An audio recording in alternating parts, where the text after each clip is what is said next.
banyak wawasan, semakin banyak hikmah kita raih, semakin mudah kita menghadapi hidup ini.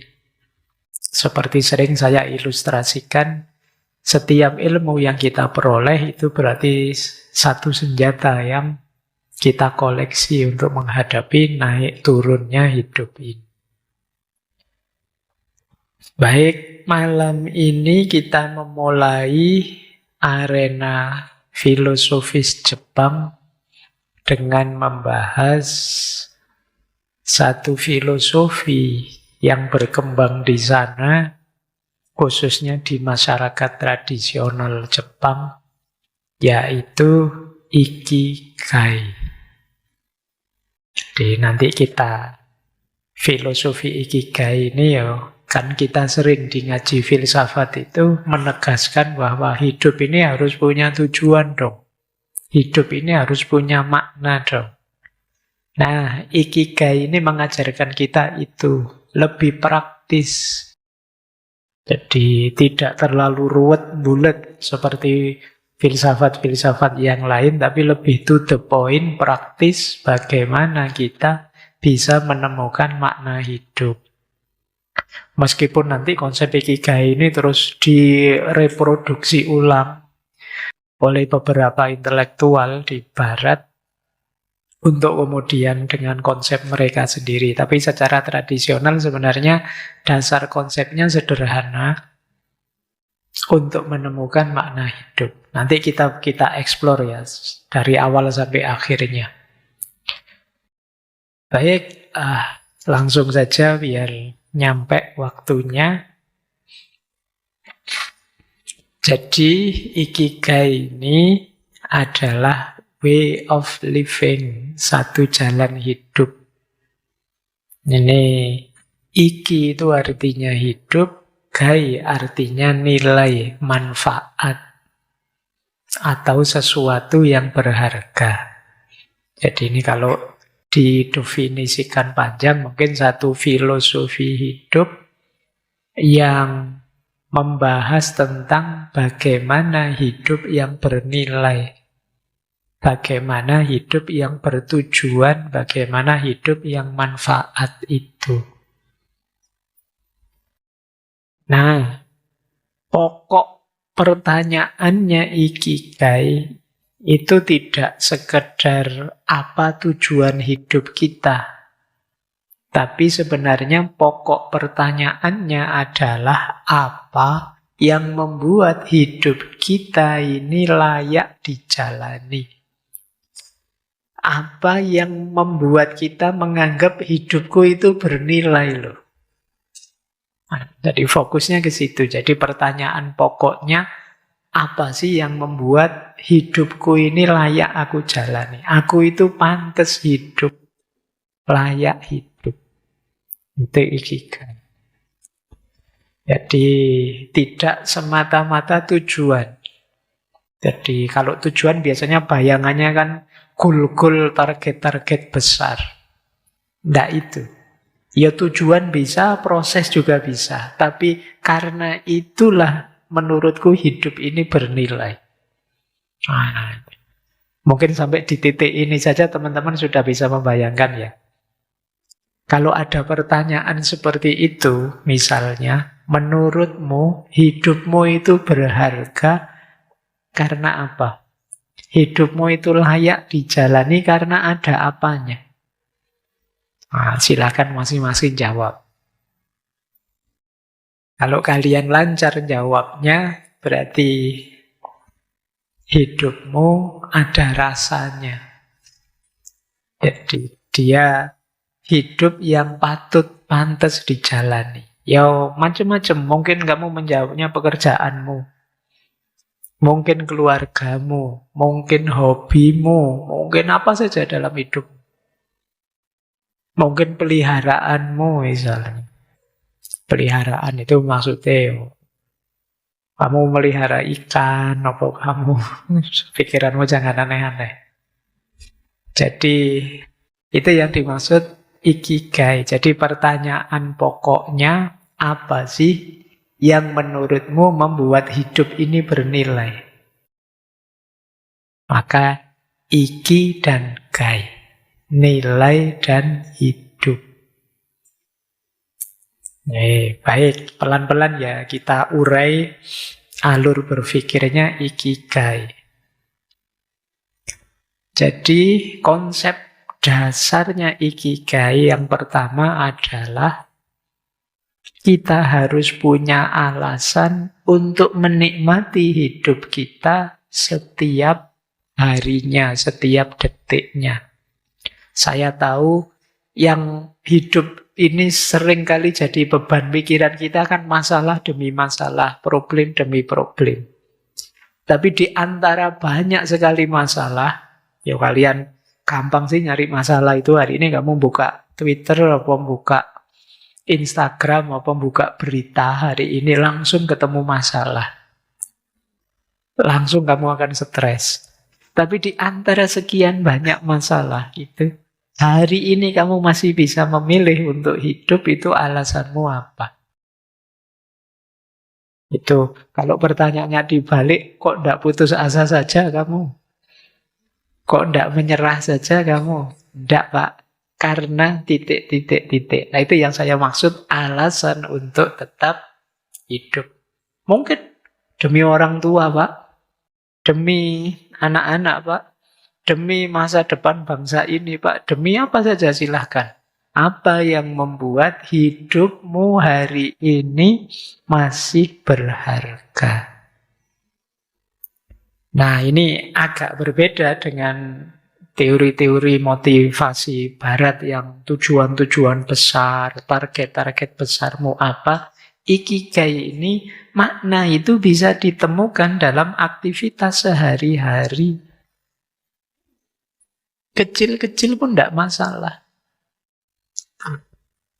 Wah, saya baru dapat resep ini untuk masak. Besok mau tak praktekkan. Tidak sabar aku menunggu hari besok. Itu pun bisa sejenis alasan untuk menikmati hari besok. Jadi, hal-hal kecil sehari-hari itu bisa jadi ikigai kita. Di merawat tanaman, masak, kerja yang rutin tiap hari. Kamu kok semangat sekali? Iya, Pak. Kuliah, Pak. Wah, kuliah itu sesuatu yang saya tunggu-tunggu. Misal. Kalau ada yang begitu ya. Saya rindu kuliah, Pak. Kalau libur kayak gini sedih saya, Pak. Gitu, kayak. Berarti jadi mahasiswa itu ikigaimu. Kamu nunggu-nunggu. Mungkin merawat cucu yang tua-tua atau ngopi di kafe-kafe. Mungkin ada. Kamu kok kerasan sekali sih di Jogja. Wah, seru, Pak, di Jogja itu. Saya santai-santai, tidak ada yang marah-marah. Misalnya, ngopi tiap hari saya santai terus. Jangan-jangan itu juga. Jadi, tidak harus target-target besar, prestasi-prestasi besar. Alasan-alasan kecil yang membuatmu bisa menikmati setiap harimu, itu bisa kamu sebut ikigai. Nah, jadi ini mungkin kamu selama ini kan mikirmu besar-besar terus. Aku besok bangun mau apa, masa depan mau apa, terus kamu stres, Pak. Indonesia apa bisa emas 2045 ya, Pak? Ngapain? Mikir jauh-jauh. Bahwa ya besok pagi kamu mau ngapain yang seneng-seneng, yang membahagiakan, kan gitu saja. Asik teman kosku pulang, bebas aku besok di kamar. Itu juga asik, kamu membayangkan besok lebih ceria, tidak terganggu oleh temanmu misalnya. Menikmati hari, ngopi sendirian. Jadi, ikigai adalah alasan untuk kita bisa menikmati hidup setiap harinya. Jadi, kamu tidak hanya target, tapi juga mungkin juga proses. Ngaji semacam ini mungkin bukan tujuan besar hidupmu, tapi kamu bisa menikmatinya. Asik, Pak, kalau Rebo malam saya hadir di sini. Kenapa? Kopi gratis, Pak, misalnya. Itu yang saya tunggu-tunggu. Kalau materinya gampang di YouTube ada, Pak, tapi kopinya enggak. Nggak ada duanya di sini, Pak. Itu juga termasuk jenis ikigai. Jadi hidupmu kamu nunggu-nunggu hari Rebo lagi. Kapan hari Rebo lagi? Kenapa? Kopi gratisnya. Jadi ada yang kamu tunggu, ada yang membuatmu bahagia, ada yang membuatmu berharga, nyaman. Itulah ikigai.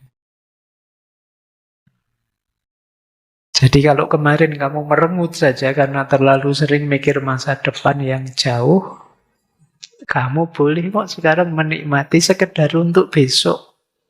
Toh kita tidak tahu usia kita sampai kapan. Kenapa tidak kita nikmati sejak sekarang? Tapi kan hidup ini banyak masalah. Ya, ya masalah diselesaikan. Tidak bisa, Pak. Tidak bisa ya tinggal ngopi saja. Kan itu dulu kita belajar dari Albert Camus kan begitu. Ya hidup ini memang berat, tapi masuk kita putus asa. Yuk ngopi saja, kata beliau. Kita nikmati saja termasuk hidup dengan masalah. Kan tidak apa-apa. Kalau dulu kita pernah menyebut ada istilah sleeping with the enemy. Sleeping with the enemy itu tidur bareng musuh. Ada musuh itu loh kita bisa tidur. Kurang bahagia apa? Biasanya orang ada musuh itu kan sumpek, nggak bisa tidur, stres galau. Itu sleeping with the enemy. Kita bisa tidur meskipun banyak masalah, banyak musuh. Karena kita selalu ada alasan untuk gembira, alasan untuk bahagia. Jadi alasan yang membuat hidup kita ini masih berharga meskipun banyak masalah. Carilah ikigaimu masing-masing biar kamu masih bisa tersenyum dalam hidup ini. Jadi konsep ini terkenal dalam masyarakat Jepang antara lain ketika orang meneliti wilayah Okinawa. Di sana itu orang sampai tua-tua masih senang, masih gembira, masih bahagia. Usianya panjang-panjang orang sana. Ternyata ya nanti ketemunya di filosofi ikigai ini. Jadi mereka menemukan orang-orang sana itu gembira dengan harinya, gembira bisa membantu tetangganya, gembira bisa jalan kaki tiap pagi dengan anjingnya, gembira bisa. Jadi orang yang nganggap hidupnya berharga setiap harinya. Nah, di antara peneliti awal tentang ikigai itu Miko Kamiya yang mungkin bukunya sudah banyak diterjemah ya tentang ikigai. Jadi beliau mendefinisikan ikigai begini. Apa yang kita rasakan sebagai ikigai tidak selalu merupakan sesuatu yang agung, yang besar. Seringkali itu adalah hal-hal kecil yang membuat kita merasa, aku senang, aku masih hidup hari ini. Jadi yang membuat kita masih punya semangat, masih punya gairah, masih gembira. Mungkin sekedar nonton sepak bola, sekedar nonton Netflix, drama Korea, atau Drajin, apa sekedar ikut gembira nonton drama CEO itu, makanya seneng ya aku nonton itu ya. Orang biasa ternyata ketemu pasangan CEO luar biasa gitu kan. Kamu seneng aku mengikuti yang begitu-begitu itu. Kamu ada yang digembirain dalam hidup ya, kurang luar biasa apa?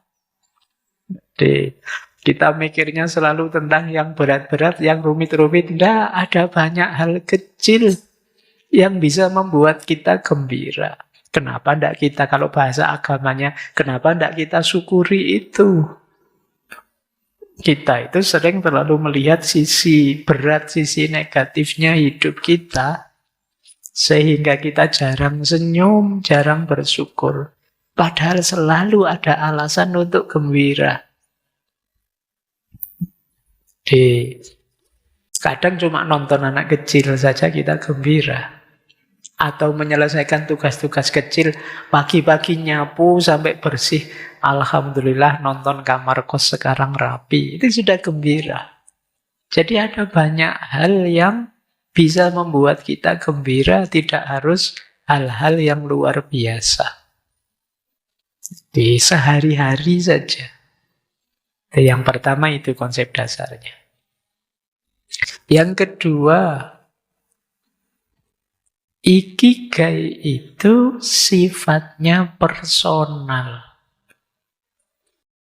Jadi tidak ada ikigai universal. Ikigai itu sifatnya personal. Kita mungkin punya ikigai yang beda-beda.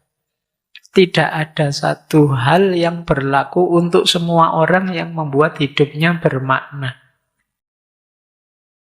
Jadi ikigai tidak diberikan oleh orang lain, tidak diberikan oleh masyarakat, tapi kita temukan sendiri melalui pengalaman hidup kita. Dan tidak ada lebih tinggi, lebih rendah. Setiap orang dengan ikigainya sendiri-sendiri, dengan nilai hidupnya sendiri-sendiri. Misalnya kalau guru, dia bahagianya kalau lihat murid-muridnya paham, murid-muridnya jadi orang besar. Itu ikigainya, maka dia semangat ngajarnya. Atau petani, ketika tanamannya subur, dia bahagia luar biasa. Ikigainya di situ. Atau kalian mahasiswa, ikigaimu kalau baca buku terus paham. Wah, kamu senangnya luar biasa. Ada wawasan baru, ada ilmu baru. Jadi ini personal, beda-beda. Mahasiswa yang sama, jurusan yang sama, dosen yang sama, mungkin dia punya ikigai sendiri-sendiri. Jadi yang satu kalau baca buku paham, yang satu kalau nilainya tinggi seneng, yang satu kalau macam-macam. Seniman kalau karyanya jadi, dia baru bahagia. Yang satu kalau karyanya diapresiasi, dia baru bahagia. Dan lain sebagainya. Atau kalian mahasiswa, tapi ikigai saya tidak di buku, Pak. Tapi ikigai saya di kopi, di kafe. Dan itu puncaknya bahagia saya kalau sudah nongkrong, tidak ada yang ganggu di kafe, ngerokok sendirian, main HP di depan kopi. Wah, itu sudah puncaknya misalnya. Jadi setiap orang punya ikigainya sendiri. Maka sifatnya personal. Kadang-kadang yang menurut kita asik, bernilai, bagi orang lain tidak terjangkau atau biasa saja. Nah, ikigaimu dengan ikigainya presiden ya mestinya beda. Ya karena duniamu dan dunianya beda, ya personalnya beda-beda. Yang membuat beliau bahagia dan membuatmu bahagia mungkin ya beda. Jadi itu yang kedua. Jadi makanya kamu tidak perlu terlalu banyak membanding. Kayak gitu dilakukan temanku kok asik ya. Kayak gitu kok asik ya. Mungkin ketika kamu sendiri mengikutinya, tidak seasik itu. Karena kamu nanti menemukan keasikanmu sendiri. Jadi dia ditemukan melalui pengalaman. Jadi konsep yang kedua, ikigai itu sifatnya personal. Sendiri-sendiri. Maka mulai sekarang carilah ikigaimu. Dan jangan komplain dengan ikigainya orang lain. Dia punya pengalaman sendiri. Jadi kamu tidak boleh protes temanmu, kayak gitu kok asik. Ya biar saja, wong bagi dia asik kok. Kamu dan dia beda. Kayak gitu kok bernilai, so biasa saja. Loh, bagi dia bernilai, berharga. Jadi kadang-kadang kan kita mengusili hal yang bernilai bagi orang lain. Kalau kamu punya adik usia kecil 3 tahun, mungkin dia apa saja dianggap kayak mobil-mobilan, kayak pesawat-pesawatan. Jadi dia asiknya di situ. Jangan diganggu. Bangun pagi-pagi sudah nyari mainan. Itu ya dia asiknya di situ. Jangan kamu marahi. Mbok yo bangun itu belajar, bangun itu ya beda. Sama kayak kalian kan bangun nyari HP. Sekarang banyak orang ikigainya HP-nya. Yang buat dia asik. Nanti kita lihat ya, seperti apa konsep luasnya. Apakah bisa ikigai HP dan lain sebagainya. Pak, hobi saya itu yang julitin orang lain, Pak, misalnya ya. Apa bisa yang seperti itu? Saya itu orangnya usil, Pak. Kalau senengnya ngeprank, Pak. Jadi bahagia saya kalau pranknya sukses, misalnya. Apa bisa begitu? Nanti kita lihat di belakang. Kita lihat dulu konsep dasarnya ya. Kemudian ikigai itu bisa berubah-ubah.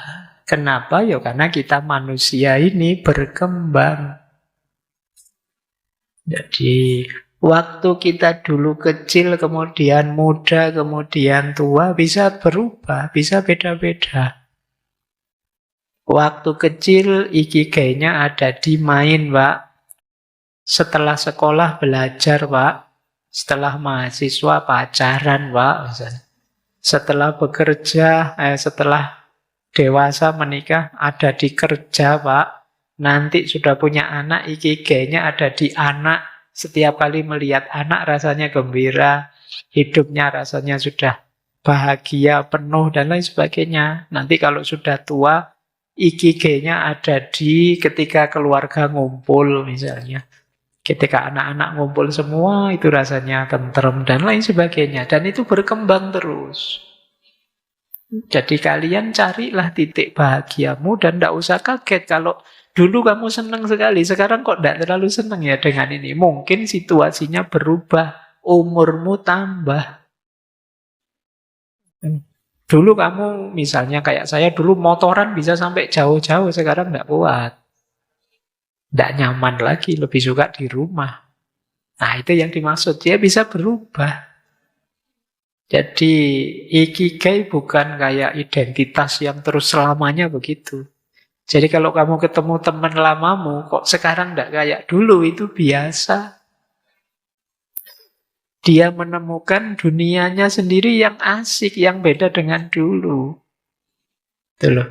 Dulu karena temannya kamu, ya mungkin nongkrongnya di angkringan, nongkrongnya dia menemukan ikigainya di situ. Sekarang sudah bekerja, sudah kaya, uangnya banyak, terus kamu ajak ke angkringan, itu dia mungkin ya tidak kayak dulu lagi. Ikigainya sudah berubah. Jadi ini berkembang sepanjang hayat.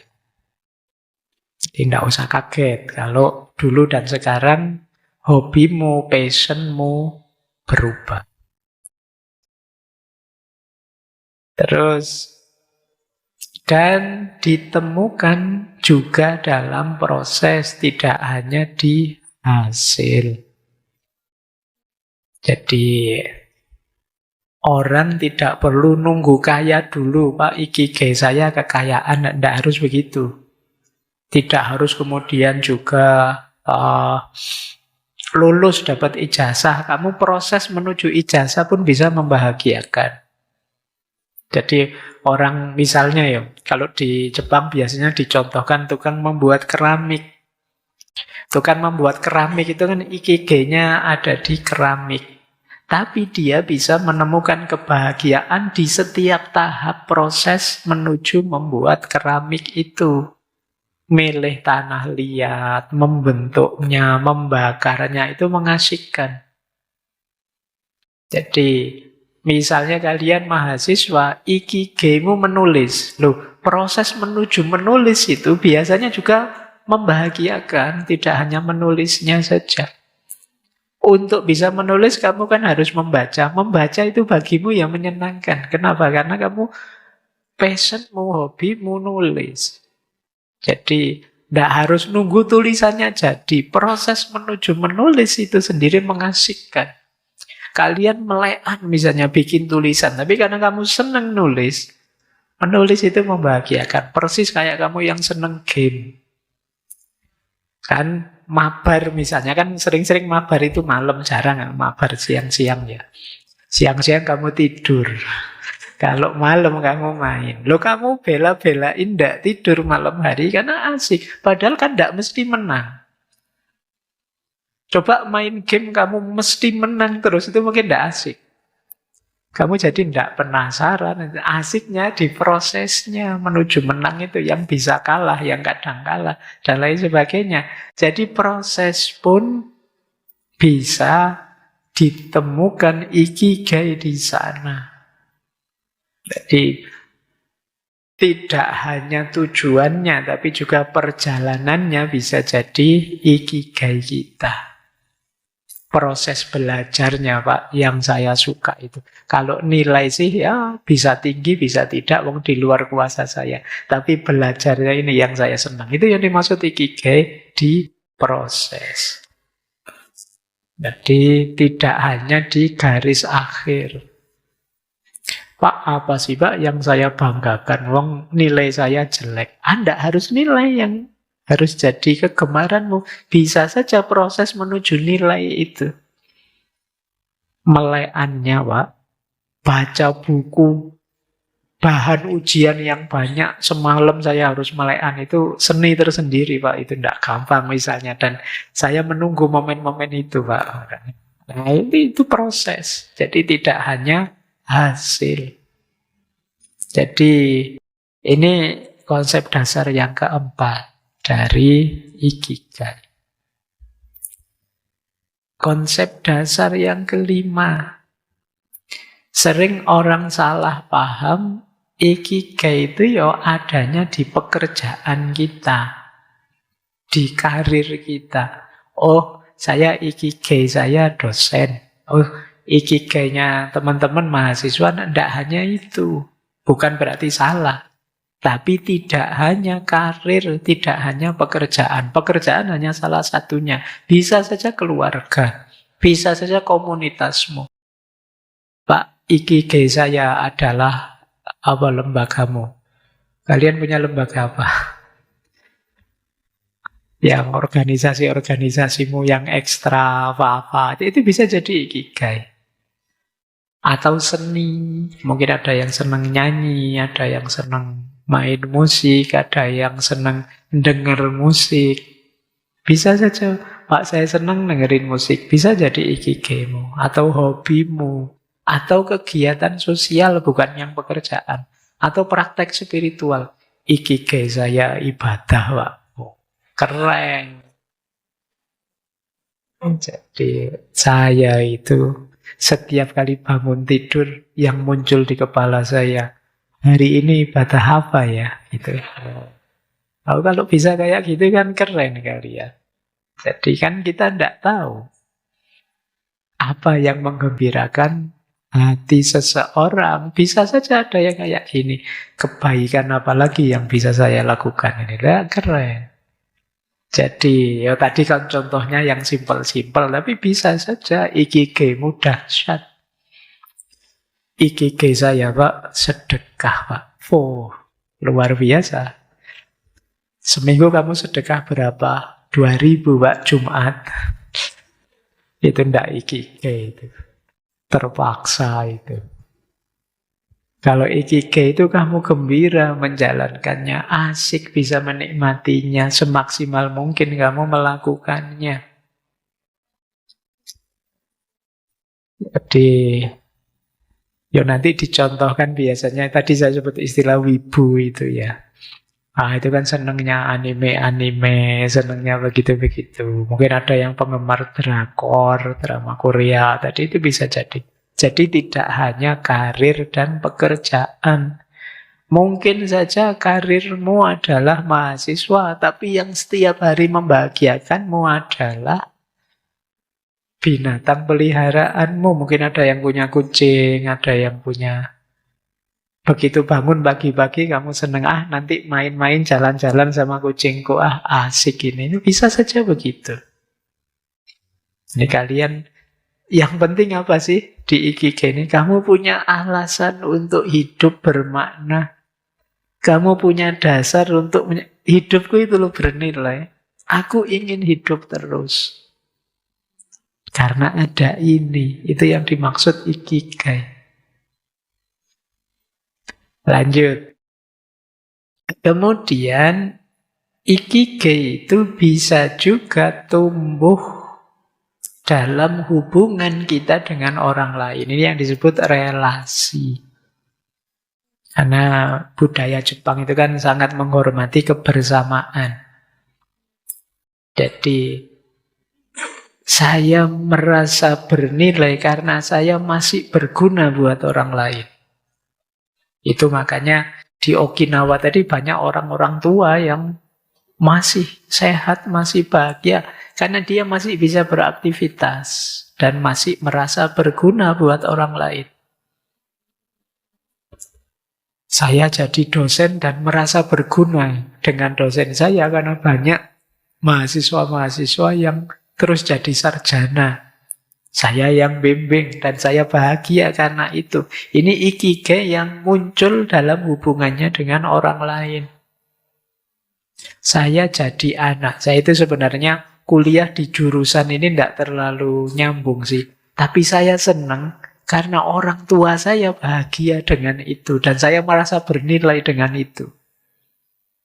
Jadi nilaiku tinggi semua. Sehingga orang tua saya sangat bahagia. Melihat mereka bahagia itu aku tentrem. Aku merasa bernilai. Ini juga bisa sejenis ikigai.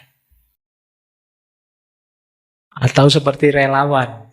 Relawan itu kan kadang hidupnya susah. Dia berkorban ini, berkorban itu. Tapi melihat orang lain bahagia, dia ikut bahagia. Jadi ikigai itu tidak harus kemudian senengnya ada di saya. Bahagianya ada di saya. Tapi juga ketika aku bisa memberi manfaat pada orang lain, itu membahagiakan. Itu juga jenis ikigai. Jadi rentangnya luas ya ikigai itu. Yang penting rumus pokoknya seperti tadi pertanyaan, apa yang membuat aku berharga, apa yang membuat aku merasa hidupku ini layak dijalani. Jadi ini konsep dasar ikigai yang ada 6. Lanjut. Nah, terus ini ada satu cerita yang sering diceritakan sebagai ilustrasi untuk memudahkanmu memahami ikigai. Jadi ini cerita di satu kuil tua, ada seorang anak muda melihat kakek-kakek yang membersihkan halaman. Karena banyak daun-daun kering berjatuhan di situ. Terus anak muda ini tanya, kenapa sih kok kakek terus-menerus nyapu halaman ini? Mbok sudah ndak usah disapu, kenapa? Karena kan besok kotor lagi, daunnya mesti jatuh lagi. Biar saja lah, mau disapu besok daunnya datang lagi, disapu datang lagi. Nah ini kakek ini terus jawabnya begini, dia sambil senyum jawab pada anak muda tadi, wahai anak muda, aku nyapu ini tujuannya bukan agar daun-daun berhenti gugur di halaman ini.